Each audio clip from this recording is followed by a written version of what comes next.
19वें तथा 20वें अवतारों में श्री भगवान वृष्णि वंश में यदुकुल में भगवान श्री बलराम तथा भगवान श्री कृष्ण के रूप में अवतरित हुए और इस प्रकार उन्होंने संसार के भार को दूर किया।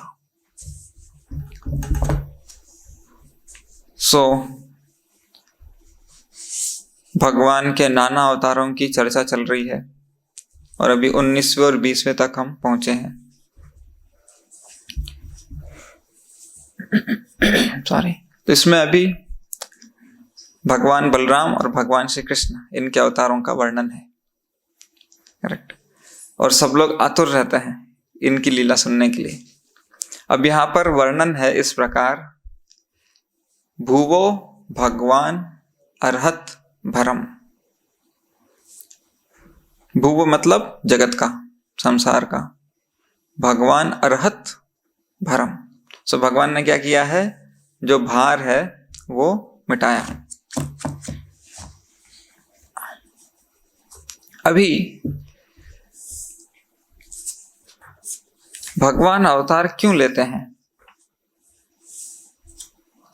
भगवान स्वयं भगवत गीता में बताते हैं वो अवतार क्यों लेते हैं।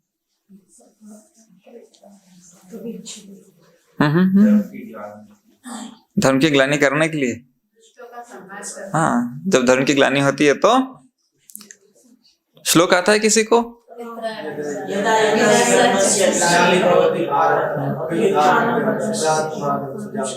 ठीक है।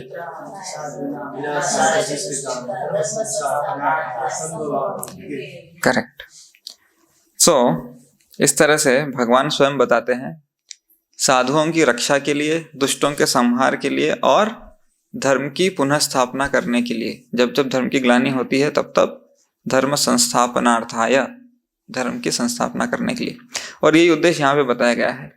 ये देखिए, भगवान के अवतरण का सिर्फ एक नहीं, अनेक उद्देश्य होते हैं, अनेक उद्देश्य।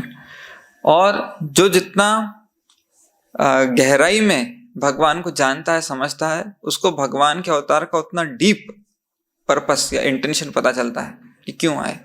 एक सामान्य मनुष्य के लिए इतना जानना काफी है कि धर्म की रक्षा के लिए आए, दुष्टों के संहार के लिए आए, isn't it? और साधुओं, धर्म की स्थापना, साधुओं की रक्षा, दुष्टों का संहार, इसके लिए आए। ठीक है।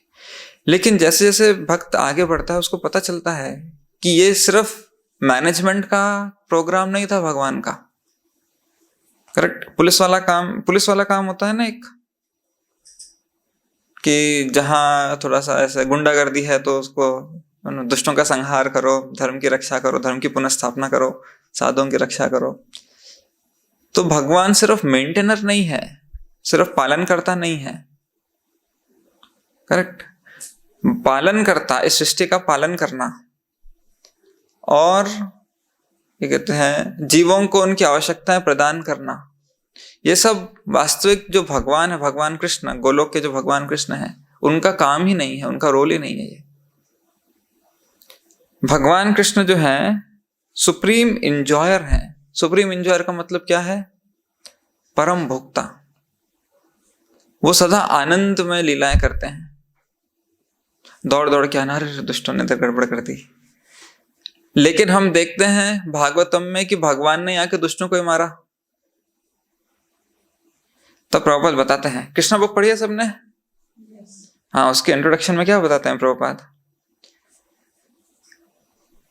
उसके इंट्रोडक्शन में बताते हैं कि जब भगवान कृष्ण आते हैं गोलोक धाम से, उनके साथ सारे अवतार आ जाते हैं उनके अंदर सम्मिलित होके। और जो वासुदेव हैं, करेक्ट, वासुदेव मतलब भगवान के ही एक और पूर्ण विस्तार, पूर्ण अंश। दुष्टों का संहार, जब भगवान आते हैं सारे अवतार उनके अंदर, भगवान वासुदेव भी उनके अंदर हैं। वो भगवान वासुदेव इन असुरों का वध करते हैं। जो गोकुल में, वृंदावन में जो मधुर लीलाएं कर रहे हैं, वो कौन कर रहे हैं? वो साक्षात भगवान कृष्ण कर रहे हैं। लेकिन उनके अंदर बाकी अवतार भी सम्मिलित हैं, तो भगवान वासुदेव भी हैं। जब असुरों को मारने की बारी आती है तब भगवान वासुदेव, यानी जो उनका वासुदेव स्वभाव, वासुदेव रूप है, वो ये सारे कार्य करता है भगवान कृष्ण के शरीर से। तो भगवान का मूड ये नहीं है कि दुष्टों का संहार, धर्म की स्थापना, ये सब तो भौतिक जगत का मैनेजमेंट है। भगवान इसके लिए थोड़ी है। भगवान तो इसलिए कि अपने अशुद्ध भक्त, क्या कहते हैं, अशुद्ध भक्त जो है, ठीक है, जो कृष्ण प्रेम में सराबोर हैं, ऐसे भक्तों के साथ गोलोक धाम में मधुर लीलाएं करें। यह है भगवान कृष्ण का वास्तविक उद्देश्य, उनका प्रयोजन, उनका मिशन क्या है भगवान का, यह है मुझे बस अपने भक्तों के साथ आनंद में लीलाएं करनी है, राइट। फिर भी यहाँ आते हैं, जब आते हैं तो क्यों आते हैं फिर? अब देखिए, कुंती महारानी बहुत सारे कारण बता रही हैं भगवान के आने के, आपने अवतार क्यों लिए। जब भगवान कृष्ण वापस जाते हैं युद्ध समाप्त करके, महाराज युधिष्ठिर को हस्तिनापुर का राजा बना दिया, थोड़े दिन हस्तिनापुर में रुके, अब उनका द्वारका जाने का समय आ गया है, क्योंकि द्वारका में भी उनको सब मतलब वेट कर रहे हैं, उनके भक्तगण उनकी प्रतीक्षा कर रहे हैं। तो वो रथ पर चढ़ गए भगवान और जाने लगे।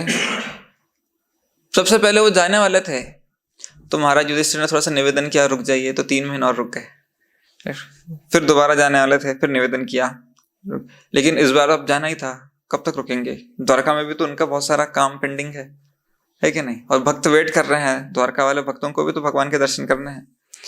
तो फाइनली जब भगवान अब जाने लगे तो कुंती महारानी प्रार्थनाएं करती हैं, ये प्रथम स्कंद के 8वें अध्याय में आती हैं। उसमें कुछ श्लोक हैं जहां कुंती महारानी बताती हैं, आप अजन्मे हैं, लेकिन आपका जन्म क्यों होता है, ये बहुत बड़ा एक मिस्टिसिज्म है। मिस्टिसिज्म मतलब बहुत बड़ा रहस्य है। अलग अलग प्रकार के लोग अपने अपने विचार से भगवान ने अवतार क्यों लिया, भगवान ने जन्म क्यों लिया, इसकी व्याख्या करते हैं। तो लिस्ट सुना रही हैं लोग क्या क्या सोचते हैं। यह है पहले स्कंद के 8वें अध्याय से 32वें श्लोक से पढ़ रहा हूं। केचित आहुर अजम जातम पुण्य श्लोकस्य कीर्तये। केचित मतलब कुछ लोग, ठीक है, कोई लोग ऐसे हैं, कोई। अजम जातम, आप अजन्मे हैं, लेकिन जातम मतलब आपका जन्म हुआ है। केचित आहुर अजम जातम, क्यों? पुण्य श्लोकस्य कीर्तये, पुण्यात्माओं के उद्धार के लिए, उनकी कीर्ति का विस्तार करने के लिए। अनुवाद, कुछ कहते हैं कि अजन्मा का जन्म यानी भगवान कृष्ण का अवतरण क्यों हुआ है? पुण्यात्मा राजाओं की कीर्ति का विस्तार करने हेतु हुआ है, ठीक है। और कुछ कहते हैं यदो प्रियस्य अन्ववाये मल्यस्यैव चंदनम। कुछ लोग बोलते हैं कि जो पुण्यशाली राजा हैं उनकी कीर्ति का वर्धन करने के लिए आप आए हैं, राइट। कुछ कहते हैं कि आप जो हैं, कुछ कहते हैं कि उन्होंने आपके सबसे प्रिय भक्तों में से एक राजा यदु को प्रसन्न करने हेतु जन्म लिया है। आप उनके कुल में उसी प्रकार प्रकट हुए हैं जिस प्रकार मलय पर्वत में चंदन होता है। कुछ लोगों की व्याख्या क्या है? पुण्यशाली राजाओं का कीर्ति वर्धन करने के लिए। पुण्यशाली राजा कौन है? युधिष्ठिर महाराज, करेक्ट। युधिष्ठिर महाराज हैं, अर्जुन है, सारे पांडव हैं, बहुत सारे राजा हैं। तो इनका कीर्ति वर्धन, इनका यश वर्धन करने के लिए भगवान कृष्ण गीता में बोलते भी हैं अर्जुन से। क्या बोलते हैं? 11वें अध्याय में, हिंट दे रहा हूं, 11वें अध्याय में, तुम उठो, युद्ध करो और यश की प्राप्ति करो। ये तो इंग्लिश बुक आ गई, नो प्रॉब्लम।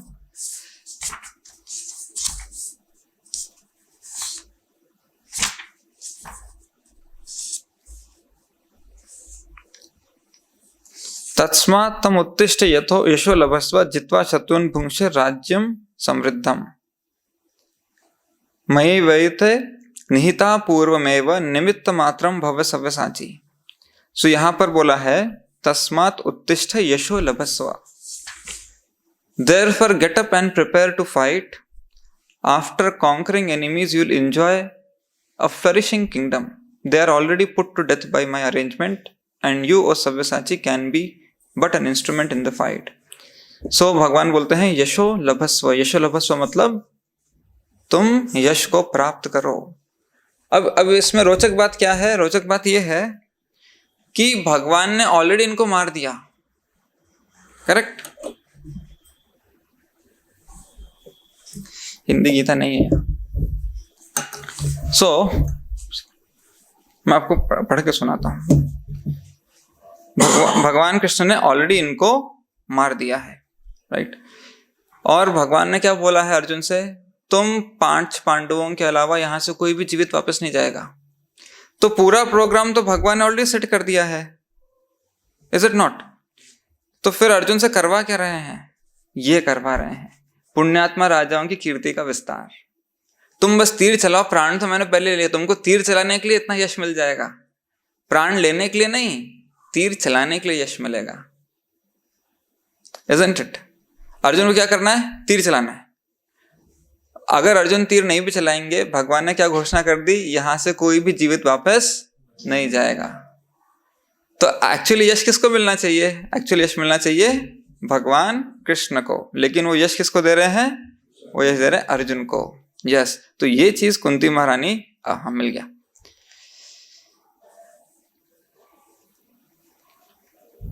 अतः उठो, लड़ने के लिए तैयार हो और यश अर्जित करो, अपने शत्रुओं को जीतकर संपन्न राज्य का भोग करो। ये सब मेरे द्वारा पहले ही मारे जा चुके हैं। और हे सव्यसाची, तुम तो युद्ध में केवल निमित्त मात्र हो सकते हो। सो भगवान ने बोल दिया असली हीरो मैं हूं, तुम सिर्फ निमित्त हो। यस और नो? देखिए आगे देखिए, द्रोण, भीष्म, जयद्रथ, कर्ण तथा अन्य महान योद्धा पहले ही मेरे द्वारा मारे जा चुके हैं। अतः उनका वध करो और तनिक भी विचलित न हो। तुम केवल युद्ध करो, युद्ध में तुम अपने शत्रुओं को परास्त करोगे। सो ये है भगवान का मिशन। सो कुंती महारानी ने पहला पॉइंट पकड़ा कि आप शायद इसलिए आए हैं, कुछ लोग बोलते हैं आप इसलिए आए हैं। एक और ऐसा प्रसंग है, जरासंध था ना, आपको पता जरासंध, उसने 20,800 राजाओं और राजकुमारों को कैद कर लिया था। एक बड़ी सी गुफा में उसको एक किले के रूप में पूरा संरक्षित करके इन सबको उसके अंदर डाल दिया। ना ढंग से भोजन देता था, ना ढंग से रहने की व्यवस्था देता था। तो जब भगवान ने भीम के हाथों जरासंध का वध करवाया, उसके बाद जाके इन 20,800 राजाओं को रिहा किया और पुनः स्थापित किया। तभी राजा प्रार्थना करते हैं, क्या प्रार्थना करते हैं? कि अब इनको लंबे समय से वहां रखा था, ये राजा सब दुबले पतले हो गए थे, उनके शरीर की कांति एक कहते हैं राजकीय परिवार का व्यक्ति जब आता है ना तो उसका एक तेज होता है यार, ये सब उनका चला गया, कुछ भी नहीं बचा इनके पास, मतलब स्वास्थ्य भी ठीक नहीं था, ऐसे राजा थे। तो ये राजा सब प्रार्थना करते हैं कि जब हम अपने राज्य में होते हैं, राजा की पदवी पे होते हैं, तो हम बहुत इस ऐश्वर्य में डूब जाते हैं, इसका हमको अहंकार हो जाता है। और जब अहंकार हो जाता है तो हम आपकी भक्ति भूल जाते हैं। जब जरासंध ने हमको कैद करके रखा, हाँ बस कुछ काम नहीं था सिवाय आपका स्मरण करने के। इस तरह ये भी आपकी कृपा है कि आपने हमको इसमें रखा और हम पवित्र हो गए। अब हम सही स्थिति में आ गए हैं। अब हमको पता है कि एक राजा को कैसे रहना चाहिए, राइट? भगवान का भक्त बन के रहना चाहिए, अपने राजपाट में कोई भूलना नहीं चाहिए। तो अब इस तरह भगवान ने उनको भक्त बनाकर उनका यश बढ़ाया। पहले वो सिर्फ संसारी राजा थे, अब वो भक्त बन गए भगवान के। सब वो साधारण राजा नहीं रहे, अब वो राज ऋषि जैसे हो गए हैं। क्लियर? तो इस तरह से कुंती महारानी बताती है कि आपने आकर जो पुण्यात्मा है उनकी कीर्ति का वर्धन किया है। फिर नेक्स्ट वो बोलती हैं, कुछ कहते हैं कि उन्होंने आपके सबसे प्रिय भक्तों में से एक राजा यदो प्रिय से अन्ववाय मतलब कुल में, उनके परिवार में जन्म लिया। मले सेव चंदनम, अब इसका क्या मतलब है? मले सेव चंदनम पता है किसी को? मले सेव चंदनम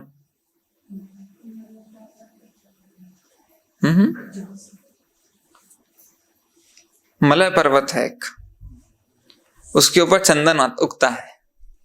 वो चंदन बहुत उत्तम क्वालिटी का होता है, बहुत उत्तम गुणवत्ता का होता है। अब जब उस पर्वत के पास जाएंगे ना, चंदन की खुशबू आएगी। कितना सुगंधित पर्वत है। पर्वत की सुगंध नहीं है वो, करेक्ट, पर्वत की महानता नहीं है वो, महानता किसकी है? चंदन की। लेकिन प्रसिद्ध हो गया पर्वत, अरे मलय पर्वत का चंदन है, मलय पर्वत का चंदन है, करेक्ट। सो पर्वत क्यों प्रसिद्ध हुआ? क्योंकि उस पर चंदन होगा। अगर चंदन हटा देते तो साधारण पर्वतों जैसे वो भी एक पर्वत होता, है कि नहीं? लेकिन क्योंकि उसमें चंदन होगा, उस पर्वत की कीर्ति बढ़ गई। तो वैसे ही बहुत सारे राजा रहे हैं, बहुत सारे महान राजा रहे हैं इस पूरे ब्रह्मांड के इतिहास में। ब्रह्मा के पहले दिन से लेकर अभी तक अनेक अनेक राजा हैं। अब भागवत हम पढ़ेंगे, इन राजाओं के, इन सब राजा जिनका वर्णन है, इनके पूर्वज और इनके जो वंशावली में आने वाले हैं, ऐसे नामों की लंबी सूची है। 1000-1500 नाम तो होंगे कम से कम। लेकिन भगवान कृष्ण को क्या बोलते हैं? यादव। क्यों? क्योंकि एक महान भक्त हैं महाराज यदु। अब यदु भी एक महान राजा थे, जैसे बाकी के राजा महान होते हैं, ये भी एक महान राजा थे। लेकिन महाराज यदु की एक स्पेशल विशेषता क्या है? ये ज्यादा फेमस क्यों हो गए? क्योंकि भगवान कृष्ण उनके कुल में आए।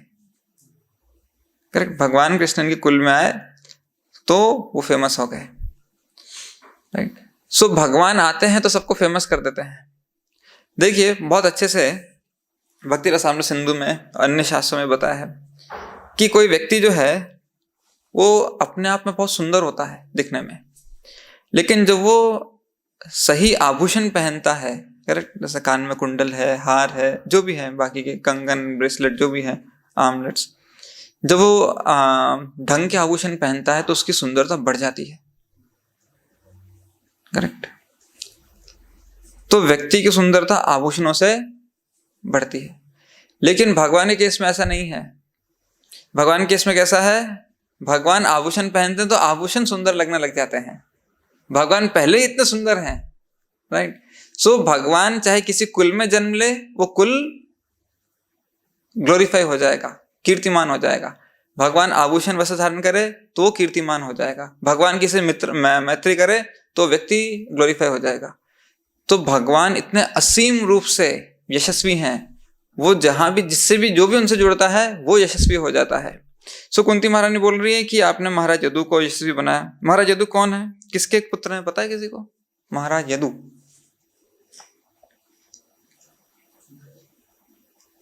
ययाति, महाराज ययाति सुना है? हाँ, जिनको शुक्राचार्य ने बुढ़ापे का श्राप दे दिया था, कम आयु में बुढ़ापे का श्राप दे दिया था।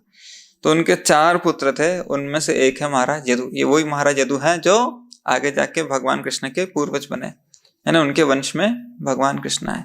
सो उनसे बहुत जनरेशन डाउन महाराज वृष्णि आते हैं, फिर और सारे राजा आते हैं, तब भगवान कृष्ण आते हैं। इसलिए भगवान कृष्ण को वृष्णिवंशी या वार्ष्णेय भी बोला जाता है। गीता में सारे नाम है, यादव भी है, ये भी है। राइट। सो कुंती महारानी बोल रही है कि आप उनको सुप्रसिद्ध करने के लिए आए हैं। फिर नेक्स्ट, अन्य लोग कहते हैं अपरे वसुदेवस्या देवक्याम याचितव्यका। अन्य लोग कहते हैं कि चूंकि वसुदेव तथा देवकी दोनों ने आपके लिए प्रार्थना की थी, अतएव आप उनके पुत्र रूप में जन्मे हैं।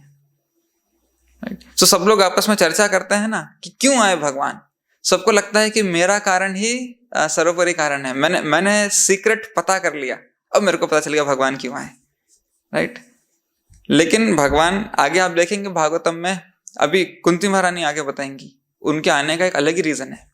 ठीक है, अभी यहाँ पर है वसुदेव देवकी को प्रसन्न करने के लिए। सो वसुदेव और देवकी ने बहुत कठोर तपस्या की थी अपने पूर्व जन्म में। तो भगवान ने क्या आशीर्वाद दिया था कि मैं आऊंगा। वो तो पता ही चल गया हमको। कितनी बार? 3 बार। पहली बार कब? नहीं, वो दूसरी बार। पहली बार थे, हाँ नहीं, एक सेकंड, उपेंद्र वामन एक ही है। उपेंद्र वामन सेम है। पहली बार आए सुतपा और प्रश्नी के पुत्र रूप में, उनका नाम था प्रश्नी गर्भ। करेक्ट। दूसरी बार आए कश्यप ऋषि और अदिति के पुत्र के रूप में वामन देव, यानी उपेंद्र। उपेंद्र क्यों कहते हैं उन्हें? इंद्र के छोटे भाई। अदिति जो हैं वो इंद्र की भी मदर हैं। अदिति के 12 पुत्र हैं, उनको कहा जाता है आदित्य। 12 आदित्य होता है ना। सो अदिति के 12 पुत्रों को आदित्य कहा जाता है। अदिति रहती हैं अभी इंद्र के साथ स्वर्ग में। करेक्ट। तो आपको याद है एक बार वो नेक्स्ट वाले श्लोक में आएगी स्टोरी, रोक के रखते हैं स्टोरी को। ठीक है। और फिर तीसरी बार कब जन्म हुआ? वसुदेव देवकी के पुत्र यानी कृष्ण के रूप में, वासुदेव के रूप में।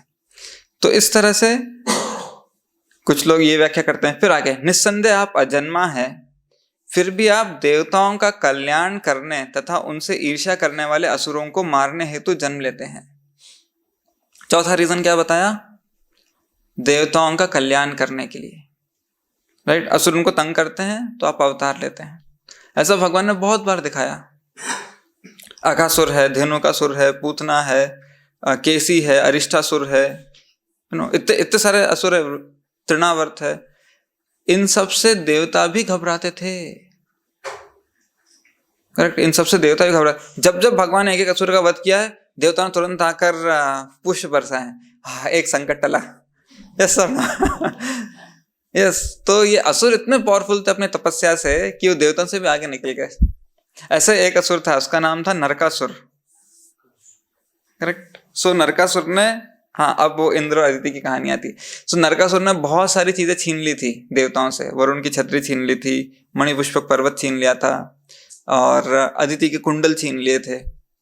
जो देव माता है अदिति, तो उनके कुंडल छीन लिए थे। और इस तरह से बहुत त्राही मचाती थी इंद्र के राज्य में, सभी देवताओं को परेशान कर दिया था। वो बहुत दुष्ट, बहुत शक्तिशाली राक्षस था। अब भगवान का डायरेक्ट पुत्र है नरकासुर, भगवान विष्णु और भूमि देवी का पुत्र है, राइट। फिर असुर कैसे बना? बुरी संगत में फंस के असुर बन गया, राइट। तो अब भगवान का पुत्र है तो इतना शक्तिशाली है, कोई उसे मार नहीं सकता। तो इसने त्राही त्राही मचा दी सब जगह। तो जब भगवान द्वारका में रहते थे, तब इंद्र ने जाकर उनसे प्रार्थना की कि ये बहुत हाहाकार मचा रहा है और हमारा जीवन पूरा त्रस्त कर दिया है, तो इसका निवारण कीजिए। तो भगवान बोले ठीक है। तो सत्यभामा देवी को लेकर गए, क्योंकि नरकासुर को एक वरदान था कि बिना उसकी मदर की आज्ञा के भगवान मारेंगे नहीं। तो सत्यभामा देवी जो भूमि देवी है, तो उनको लेके गए साथ में गरुड़ के ऊपर विराजमान होकर, और युद्ध किया। पहले उसके सेनापति को मारा जिसका नाम था मुरा, तो भगवान का नाम क्या पड़ा? मुरारी। उसके बाद नरकासुर को मारा। उसके बाद 16,100 राजकुमारियों को रिहा किया, उनसे विवाह किया। फिर जितनी भी संपत्ति उसने लूटी थी वो सबको ले जाके लौटाने लगे। तब क्या हुआ है, जब भगवान स्वर्ग गए सत्यभामा देवी के साथ अदिति माता के कुंडल लौटाने के लिए, कुंडल लौटाए तो इंद्र बहुत खुश हो गया, एकदम प्रणाम किया उनका, एकदम भगवान के रूप में सत्कार किया, स्वागत किया, उपासना की, और एकदम दिल खोल के आभार व्यक्त किया। फिर भगवान सत्यभामा देवी को क्यों लेके गए थे? अगर युद्ध के लिए जाते कोई अपनी पत्नी को थोड़ी लेके जाता है, कभी भी ऐसे हिस्ट्री में नहीं है। उनका दूसरा प्रयोजन था, सत्यभामा देवी को कुछ दिलाना था वहां से, स्वर्ग से स्पेशल गिफ्ट। क्या था स्पेशल गिफ्ट? ना, पारिजात का वृक्ष। करेक्ट, क्योंकि एक बार नारद मुनि ने आके पारिजात का फूल रुक्मिणी देवी को दे दिया था। तो सत्यभामा देवी ने अपने महल से देख लिया, ये बड़ी खराब बात है ना। उन्होंने अपने महल की खिड़की देख लिया, उधर वो फूल दे रहे, और वो पारिजात का फूल पृथ्वी पे मिलता नहीं है, करेक्ट है ना। तो और उसकी खुशबू इतनी क्या कहते हैं, आहा, मतलब मधुर होती है। तो सत्यभामा देवी थोड़ी सी रुष्ट हो गई कि अरे उनको फूल मिल गया। तो भगवान बोला कोई बात नहीं, मैं तुमको पूरा पेड़ ला के दूंगा, अपने बगीचे में लगा देना। तो इसलिए वो लेके गए थे। तो उन्होंने पूरा एक यात्रा में पूरा प्रोग्राम कर दिया। अब हुआ यह है कि जैसे कुंडल वापस मिले तो इंद्र इतना ओ भगवान भगवान भगवान ऐसे था। जैसे भगवान एक पारिजात का पूरे बगीचे में से एक पेड़, ऐसे पूरा बगीचा नहीं लूट के ले जा रहे भगवान, सिर्फ एक पेड़ लेके जा रहे हैं। वो एक पेड़ लिया और जाने लगे तो इंद्र ने तुरंत हमला कर दिया, मेरे बगीचे से पेड़ कैसे लेके गए। और तब तक आके द्वारका में प्रार्थना कर रहा है, हमको नरकासुर से बचा लीजिए। कुंडल लेके चले गए हैं वो, है ना। और जैसे भगवान ने एक पेड़, और पेड़ तो ऐसा है कि आप बहुत सारे लगा सकते हैं ना, करेक्ट है ना। ट्री प्लांटेशन आप कितना भी कर सकते हो, 2 बार लगा सकते हो। और भगवान आए हैं, कुछ लेके जा रहे हैं, तो उसने हमला कर दिया। भगवान ने युद्ध किया, उसको परास्त कर दिया। तो भगवान आते हैं देवताओं की रक्षा के लिए। जैसा भी कुंती महारानी बोल रही है ना, निस्संदेह आप अजन्मा है, फिर भी आप देवताओं का कल्याण करने तथा उनसे ईर्ष्या करने वाले असुरों को मारने हेतु जन्म लेते हैं। लेकिन देवताओं में एक प्रॉब्लम क्या है, वो जल्दी से भूल जाते हैं। जैसे उनका काम निपट गया वो भूल गए और तुरंत भगवान से ही शत्रुता कर ली, राइट। आपसे नरकासुर नहीं मारा जा रहा है।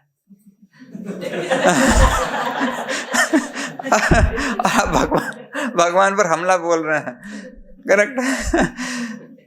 और इंद्र का तो ऐसे रिकॉर्ड ही ऐसा है पूरा, बार बार कितनी बार हुआ है ऐसा?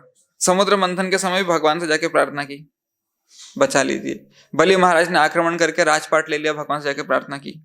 रावण ने ले लिया, हिरण्यकश्यप ने ले लिया। हर बार कोई ना कोई आके उनका स्वर्ग कब्जा कर लेते हैं, राजपाट छीन लेते हैं। हर बार प्रार्थना की है, हर बार भगवान आए हैं। देखिए, हमने इतनी भागवतम पढ़ी है, कितने साल से हम सब कृष्णा कॉन्शियसनेस में, राइट? हमको इतना पता है भगवान ने कितने अवतार लिए, कब कब आए, कब कब रक्षा की। इंद्र को नहीं पता होगा। और उनके देवगुरु बृहस्पति हैं, करेक्ट? डायरेक्ट ब्रह्मा के शिष्य हैं वो, डायरेक्ट ब्रह्मा के शिष्य हैं। सो इंद्र के पास इस ज्ञान की कोई कमी नहीं है, उनको सारी चीजें पता है। फिर भी जैसे ही भौतिक आसक्ति लगती है ना, किसी भी चीज का मोह किस चीज का है? देखिए, आपको सोना चांदी का खजाना है, कोई अप्सरा ले जा रहे हैं या कुछ और ले जा रहे हैं, समझ में आता है। एक पारिजात का पेड़ पूरे बगीचे में से, और पूरे स्वर्गलोक पे पारिजात उगता है। सो ऐसे माया का इतना भयंकर प्रकोप होता है, राइट? देवता भूल जाते हैं भगवान हमारे रक्षा के लिए, हम उनके आशीर्वाद से हम देवता हैं और यहाँ टिके हैं। जो भौतिक ऐश्वर्य हम भोग रहे हैं, उनकी कृपा से भोग रहे हैं। उसमें से उन्होंने एक इतना सा ले लिया, करेक्ट? सो ये है पूरा मैटर। सो कुंती महारानी बोल रही हैं आप आते हैं, लेकिन जो देवता हैं वो इस तरह गड़बड़ करते हैं। फिर नेक्स्ट आगे लिस्ट कंटिन्यू हो रही है।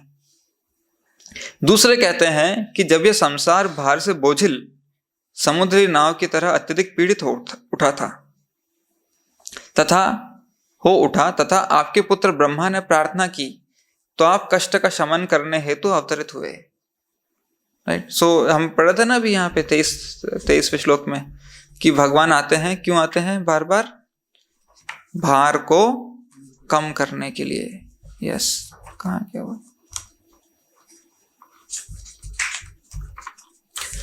19वें तथा 20वें अवतारों में श्री भगवान विष्णु वंश में यदुकुल में भगवान श्री बलराम तथा भगवान श्री कृष्ण के रूप में अवतरित हुए और इस प्रकार उन्होंने संसार के भार को दूर किया, राइट? सो अभी कुंती महारानी आगे बता रही है कि आप संसार का भार बढ़ गया। कैसे बढ़ गया? ये सब दुष्ट राजा हैं, पापाचार करने लगे। दो चीजें हुई, एक जो धर्म के कार्य चल रहे थे उसको रोक दिया इन्होंने, और दूसरा ये खुद अत्याचार करने लगे। देखिए, अगर दुष्ट राजा है ना, तो होता क्या है, सामान्य तौर पर ऐसे दुष्ट राजा है वो अपना शासन चलाते रहते हैं, जब तक वो भक्तों को परेशान नहीं करते ना, जब तक वो भक्तों को परेशान नहीं करते तब तक भगवान जो है डिस्टर्ब नहीं होते। लेकिन जैसे वो भक्तों को परेशान करना शुरू करते हैं तो फिर भगवान से सहन नहीं होता। हम बोलते हैं ना, नमो ब्रह्मण्य देवाय गो ब्राह्मण हिताय च जगत हिताय कृष्णाय गोविंदाय नमो नमः। सो नमो ब्रह्मण्य देवाय, ब्रह्मण्य देवाय का मतलब क्या है? नहीं, भगवान परम ब्रह्म है। गो ब्राह्मण हिताय च, इसमें जो ब्राह्मण है वो ब्राह्मण होते हैं, क्लियर? सो नमो ब्रह्मण्य देवाय। आप लोग मंत्र बोलते हैं, रोज ऑफरिंग के टाइम बोलते हैं ना, इनके अर्थ पता होते हैं आपको? हम क्या क्या मंत्र बोल रहे हैं, इसका मीनिंग क्या है?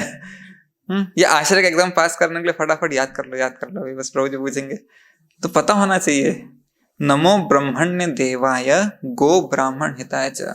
जब गायों पे, ब्राह्मणों पे, वैष्णव पे, भक्तों पर जब अत्याचार होता है तब भगवान से असहनीय होता है, तब होते हैं।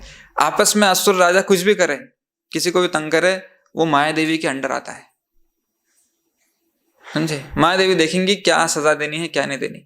लेकिन जैसे ही भक्तों के ऊपर कष्ट आएंगे तो भगवान स्वयं उसका निवारण करेंगे। क्यों? अब वो प्रसंग आता है, अब वो भगवान का पहलू आता है सामने कि भगवान केवल पालन पोषण करने वाले नहीं हैं, भगवान अपने भक्तों के स्नेही पिता भी हैं।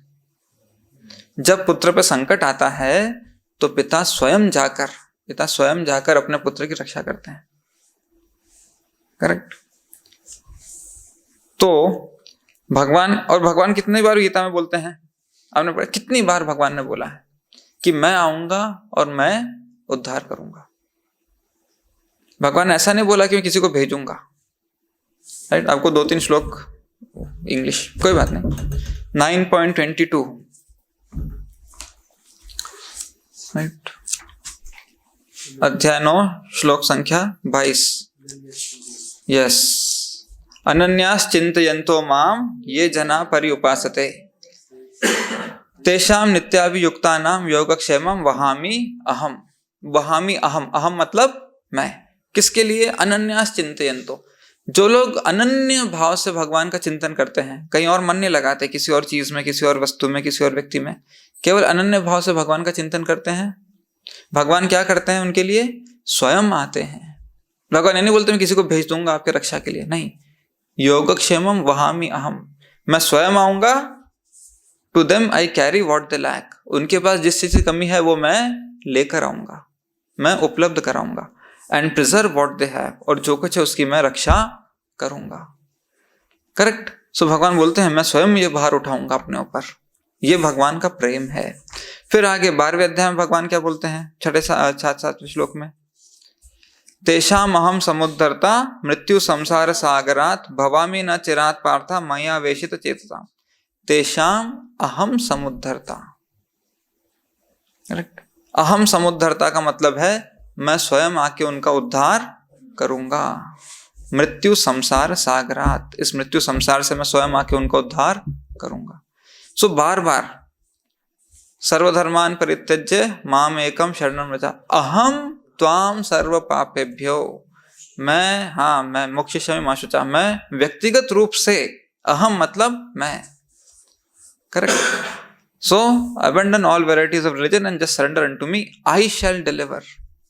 सो आप बताइए भगवान को क्या पड़ी है कि हमारे लिए इतना कष्ट उठाए, बार बार हमारे कार्यक्रमों में आकर इन्वॉल्व होना, ध्यान देना, जो भी करना है, बार बार क्यों करेंगे?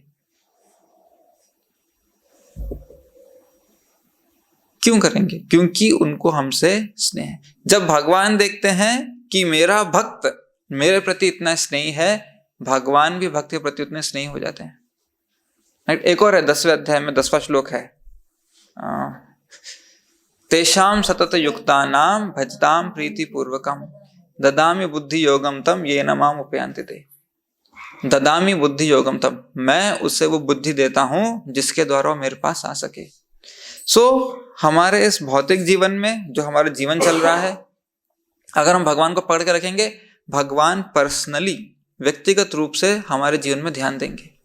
जब हमारा अंत समय आएगा, भगवान हमें वो स्वयं वो बुद्धि देंगे। राइट। जब यहां से निकलेंगे हम, भगवान स्वयं आके हमें ले जाएंगे। सो हर समय हर क्षण भगवान बोलते हैं मैं पर्सनली ध्यान रखूंगा तुम्हारा। हमें क्या करना है? हमें पर्सनली ध्यान रखना है भगवान का। यस और नो? बस उतना ही काम करना है हमको, बाकी सारा का सारा भगवान कर देंगे। हमारे सिर्फ एक ही चिंता है, क्या? भगवान का चिंतन छूटना नहीं चाहिए। भक्त को सिर्फ यही एक चिंता होती है कि भगवान का चिंतन नहीं छूटना चाहिए उसके मन से। बाकी सारा का सारा प्रोग्राम भगवान करते हैं। राइट। भगवान ने दायित्व लिया है। भगवान खुद बोल रहे हैं ना, ये तो मैं 4 श्लोक दिखाए, ऐसे आप और देखिए 20-25 श्लोक मिलेंगे यहाँ भगवान बोलते हैं मैं व्यक्तिगत रूप से भक्त के जीवन का दायित्व लेता हूं, मैं उसका उद्धार करूंगा, मैं उसकी रक्षा करूंगा, मैं उसको आगे बढ़ाऊंगा, सब कुछ करूंगा मैं। लेकिन भक्त को सिर्फ एक ही चीज करनी है। क्या करनी है? भगवान का चिंतन नहीं छोड़ना है। एक बहुत अच्छा एग्जाम्पल दिया है शास्त्रों में इसके लिए। हमको सिर्फ एक चीज करनी है, शरीर को स्वस्थ रखना है। इस शरीर को, जब छोटा बच्चा है उसको अगर हमें बड़ा करना है तो क्या करना है? एक ही काम करना है, उसके मुंह में खाना डालते रहिए, अपने आप बड़ा होगा। किसी का, सबके यहाँ किसी ना किसी के बच्चे होंगे, हम सब बच्चे थे, कहीं मम्मी पापा ने वो खींच खींच के बड़ा किया है? नहीं किया ना। उन्होंने सब हमको सही भोजन खिलाया, बाकी हम अपने आप बड़े हुए ना। जितने भी जो भी है, कोई 5 फुट 6 इंच है, 4 इंच है, 8 इंच जो भी है, हम अपने आप बड़े हुए। लेकिन एक प्रक्रिया सही करनी है, सिर्फ एक ही प्रक्रिया सही करनी है, सही भोजन अंदर जाना चाहिए, बाकी सब अपने आप होगा। तो हम ये नहीं सोचते कि भी हम बड़े कैसे होंगे, ताकत कैसे आएगी, करेक्ट, हमें सांस कैसे चल रही है, दिल कैसे धड़क रहा है, कुछ नहीं सोचते। आप सही भोजन लीजिए, अपने आप को मतलब इतना ध्यान सावधानी रखिए। उसी तरह बस आप भगवान का चिंतन कीजिए, बाकी सारी चीजें अपने आप होंगी। ये चिंतन नहीं छूटना चाहिए, और सही चिंतन होना चाहिए। सही चिंतन क्या होता है? अनुकूल, प्रार्थना के भाव से, सेवा के भाव से, करेक्ट, विनम्रता के भाव से होना चाहिए। हमें अपने चिंतन पे कभी भी अहंकार नहीं होना चाहिए, तो हमको अपने आप भगवान की कृपा मिलेगी। तो अभी कुंती महारानी बोल रही है कि संसार में भार आया है, इन सब आसुर लोगों की वजह से आया है, isn't it? लेकिन इन सब आसुर लोगों, क्या कहते हैं, आसुर लोगों का जो अत्याचार था, भक्तों पर था, गो ब्राह्मण पर था, तो भगवान तुरंत आए, मैं इनकी रक्षा करूंगा। भगवान दायित्व लेते हैं, भगवान छोड़ते नहीं। तो इस तरह कुंती महारानी बहुत सारे रीजंस बताती हैं कि क्यों आते हैं।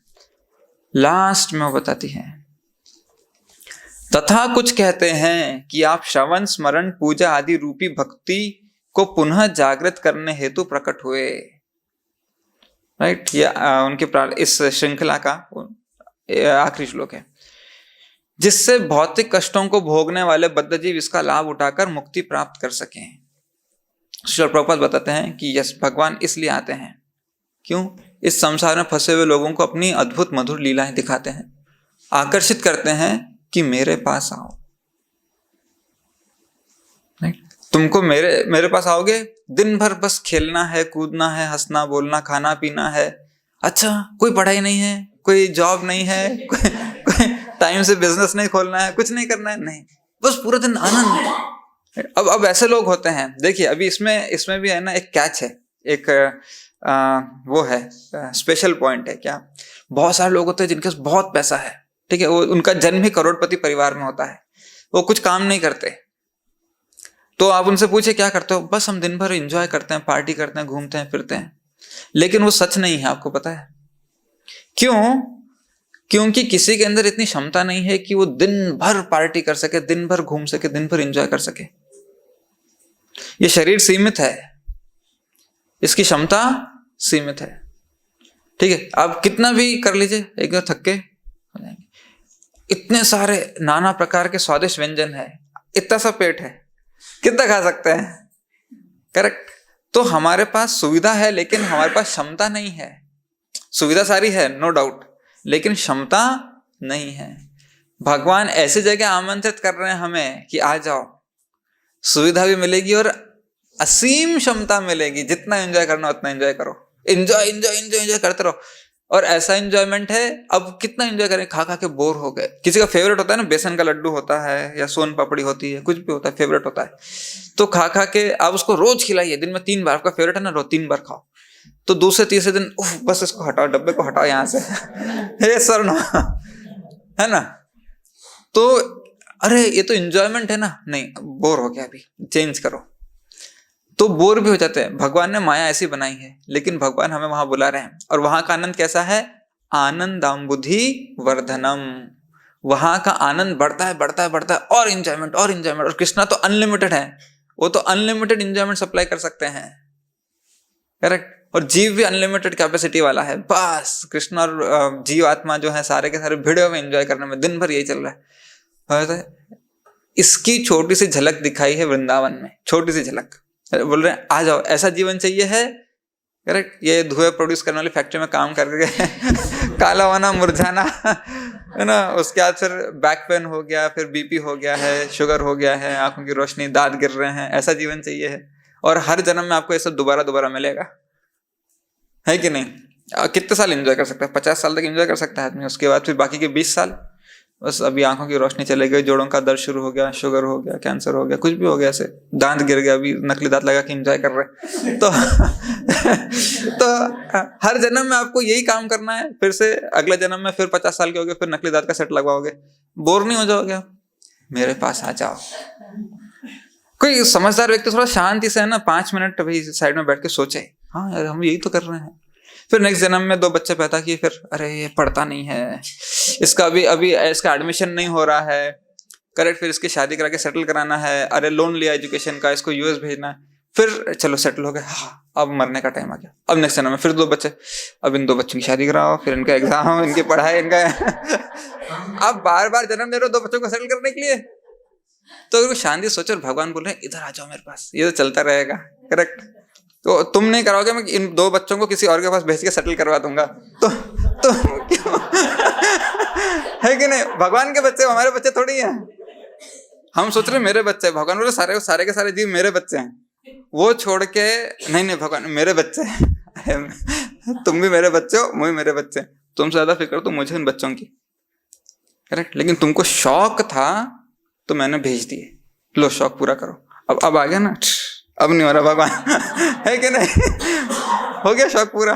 पहले ऐसा होता है, बच्चे नहीं है, क्या करें, जीवन बहुत दुखदाई है। फिर एक बार आ गए तो ओह पहले इधर था हाथ, बच्चे नहीं है, अब इधर आ गया तो अब भगवान आए हैं यहाँ पर क्या कराने के लिए, अपनी लीलाएं करके हमको आकर्षित करने के लिए। वो लीला करके चले गए, उनके साथ बहुत सारे लोग चले गए, लेकिन ये लीलाएं छोड़ के गए हैं। अब इनको याद करो, अब मेरे पास वापस आओ, राइट, अब भी बच जाओगे। सो भगवान की लीलाएं जो उनके साथ लीला कर रहे थे वो भी सौभाग्यशाली हैं, जो अब उनके जाने के लीलाएं सुन रहे हैं वो भी उतने ही सौभाग्यशाली हैं। ये सौभाग्य देना है भगवान हमें, right. So will stop here. ग्रंथ श्रीमद् भागवतम की जय, प्रभुपाद की जय। हरे कृष्णा।